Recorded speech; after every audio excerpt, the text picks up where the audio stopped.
So 3 or 4 days ago, I released a video called Etsy is cracking down on 3D printed sellers. If you haven't seen that video, I will link to it in the description below. That way you can get a little bit more context as to what this video is about. So to get a little bit more clarification on this matter, I reached out to Etsy myself just because some of the things I was seeing in the Facebook groups, Reddit pages, and even on YouTube were contradicting what Etsy's own website said. So in the interest of getting the most accurate answer, I decided I would just reach out for myself. Now, prior to this June 10th update that they released, Etsy's creativity standards read something like this. These items must be based on a seller's original design or created using a template or pattern. Then on June 10th, their creativity standards changed to remove that line, created with a template or pattern, which led many people to believe Etsy is now cracking down and not letting you use commercially licensed designs. Now, unfortunately, or fortunately, depending on which side of the fence you were on, Etsy's message to me is pretty similar to what they sent to a whole bunch of other people. Now, whether one hand isn't talking to the other, an example, Etsy's support staff don't have updated information that is on the website, or some of the wording just contradicts themselves, that's yet to be determined. I did ask Etsy to release an updated article or even send out an email to Etsy sellers to clarify this a little bit more, and if the use of commercially licensed designs are still allowed, why not put that in the creativity standards to avoid any confusion? Without delaying this any further, I'm just going to jump onto the computer and read you what Etsy's response email to me was. She says, "Hi Mountain, this is Karen. I'm glad to assist you today. Thank you for your detailed message and sharing your concerns about the updated creativity standards. Under the current policy, items listed as made by seller must be physical items crafted, altered, or assembled by the seller, either by hand or using tools they own, such as a 3D printer or a Cricut machine. These items can be based on a seller's original design or created using a template or pattern, including those that are commercially licensed, provided the seller is actively involved in the making process.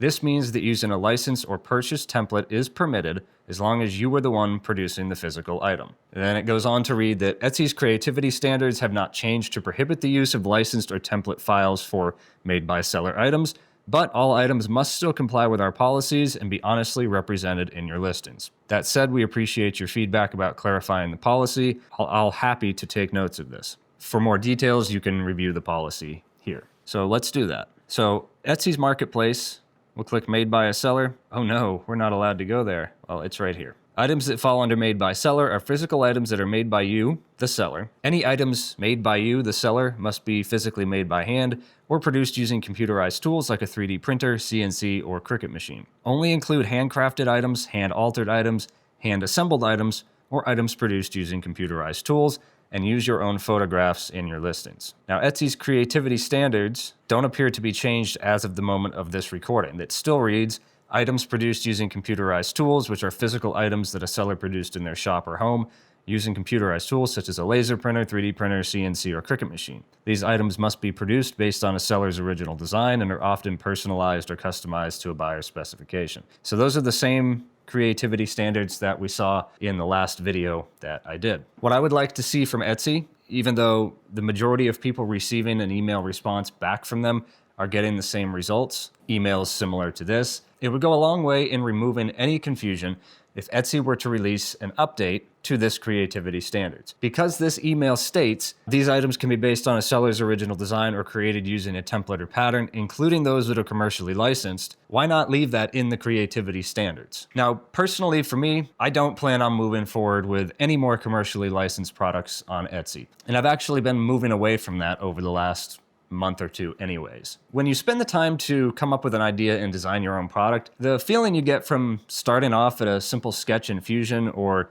mock-up in Tinkercad, it's just a much more fulfilling process than spending an hour on things or printables and finding an item to just download. Now, whether you were one of the bad actors who was just stealing other people's designs and using it even though the license terms didn't allow that, or you're somebody who is using commercially licensed products, I would still highly recommend learning 3D modeling. Whether you use Tinkercad or Onshape or Fusion or Shaper, spend an hour a day watching YouTube and going back and forth between your modeling software of choice. I guarantee you by the end of that first week, you're gonna have a lot more knowledge and a lot more fulfillment from even creating a basic shape and printing it out than you will from pressing print on somebody else's models. I plan to keep updated on this because, again, what Etsy's own website says and what their seller support chat says seems to be contradicting themselves, and until they actually release an email or an article update for those creativity standards, I would just err on the side of caution if you're selling commercially licensed models. So I guess that's the short and sweet of it. Etsy's creativity standards haven't really updated, at least according to the support message that I received. Again, I would still like to receive further clarification from Etsy in an email or on their actual website regarding this issue. I would love to hear your comments on this down below, but please keep them civil. Remember, everybody here is human and not everybody has the same skills as you might have. So don't be name calling people in the comments section. That's not nice.